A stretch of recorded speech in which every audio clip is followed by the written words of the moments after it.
From this angle, this stretch of ocean might look serene. But underneath, it's a completely different story. There are meters and meters of entangled fishing nets submerged just beneath the surface, catching anything that crosses its path. You've got crabs in there, you've got all sorts of different types of life, which is potentially trapped.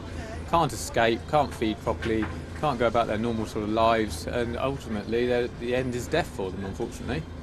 Three and three. Yes, I'm going to have to video. Today, Nick is taking 7 divers from the charity Ghost Fishing UK to remove the abandoned gear from Portland Harbour. But recovering the nets and ropes is a dangerous job.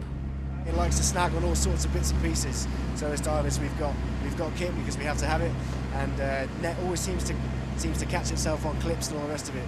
So I had to get pulled out a couple of times when I was getting a bit too eager with the knife cutting away. But yeah, it was reasonably challenging. But these kind of dives always are.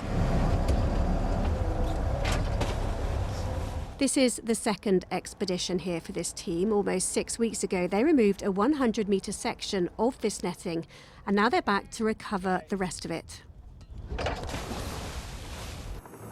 Oh my God! The charity has recovered around 2 tonnes of abandoned fishing equipment in southwest waters over the last few years, and says its conservation work is vital. Everybody knows about the Great Pacific Garbage Patch, and it's estimated that 50% of it is marine litter that is related to the fishing industry.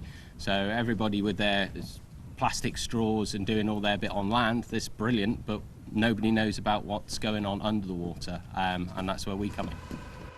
The National Federation of Fishermen's Organisations, which represents the UK fleet, says equipment does get lost, but the industry makes a lot of effort to retrieve and recycle its own gear.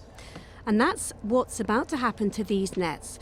The charity gives all the waste it retrieves from the sea to an initiative which will transform it into yarn. And eventually, this slimy, soggy mess will become socks, swimwear and carpets. Anna Val, BBC Spotlight, Portland Harbour.